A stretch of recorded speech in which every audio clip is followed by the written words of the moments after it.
Erki adam bolsun, hele bolsun.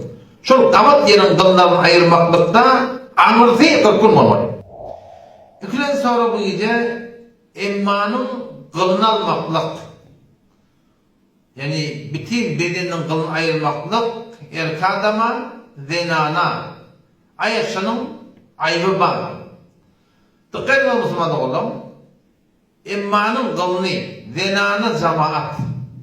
Öl adamsının kulluğundan süreyim, hıtmatından süreyim. Baştan ayak bir karşı var. O bir de şu doğrultuda olakon saçı ki bilim son kızım günün etek düşse ketmeni icadı var. Ondan kalan bedenine ne mektul olsun. Eğer bir denayet adamsının kulluğundan süreyim, hıtmatından süreyim etse ona sokak var. Erki adamlar hem ilerleken kabat yerden olya, koltuğun olya, şu doğrultundan ayırmalı yerden olya, erki adam olsun, hele olsun. Şu kabat yerin gıllarını ayırmaklıkta anırtı 40 gün olmalı. Yani 40 günden ağrıyıp geçse ne olya? Günahkarsızlık olya. Şöyle bir yerde ayırmaklık gerek. Adam, erki adamda şöyle yankı kabat yerin gılını ayırmaklıkta bunu koltuğun öyle belli. Hatta dudu beni çıkyan yerde belli. Peşo ettiğinde her ettiğinde zahirem dışı daşça önünden dört parmak sağından solundan eteğinden defetinden dip almaklık kavlu. Burada bundan nirahara kazan hemen onda durgun yaklaşık yok. Baştan ayak erki adam takkalından başla karşından başla bütün bedeninin kılını ayırmaklık erki adama. Hem de neden bunu geçti. Şimdi günah var mı? Olamada şimdi günah yok diye. Ayırmada kavim. Son erki adamın öldürdüğün hayvatı da sonra haydi bir doğratından bir ayıracak o diye. Sonra günahkarsızlık yok. Yani fetva deme şunu ayırmada kavim. O zaman ben ne var dikkat edin. Eğer ayırmaklıkta da fark etmeye hele olsun erkek olsun. Bedenin bir erkek manası koşarıdır, koludur, koltuğudur. Balzarıdır. Burada ki erki adama avrat değil. Avrat değil yerini lezer veren ayıracak olsan. O şartı uğratında var akıyım. Sonra belki düğünden yakyanla ayıryanla da onda da ilat yok. Denan ahmalinin mutçuk yerini yanağını iradını lezer veren başka bir heleye dağına ayıracak oluyor. Bunun hem günahkarsızlık yok. Ama gurrun şol odu mahdudun gurrunu. Peşev cahil, şoförün tezek cahil, şoförün bedenin başı yerler zenana barıp da bana suratında lezer veren ayıracak olsa ona şeriat boyunca adı icabı yok. O da kamur günahkarsılık beytmeklik doğru der.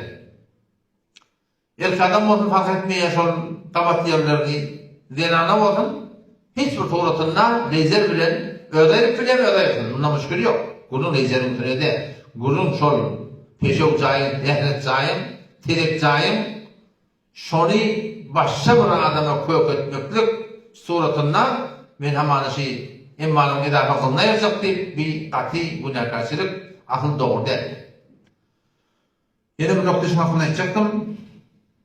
Zihnime gelip gitti bir göreyim. Havva.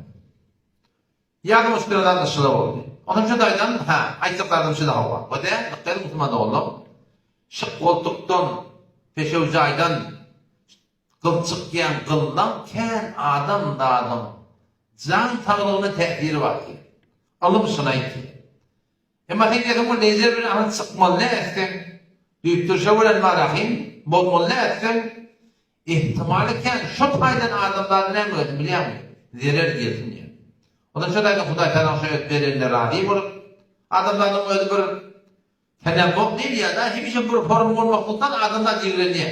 Ne alakası mutlu oluyor ama günde münakaşa karar çıkıp duruşu. Adam şunu ayırıyan tereleniyor. Yavaşlardan yavaşlayan tereleniyor. Şunu adamlarda bir ütçüsüyle bulmaklık adamların tebiatında şunu kavurmak var. Şunu söylemek var. Huday Teala koyuyor dağdının şu yağ geliyor, buyur geliyor, pamuk geliyor, kış geliyor.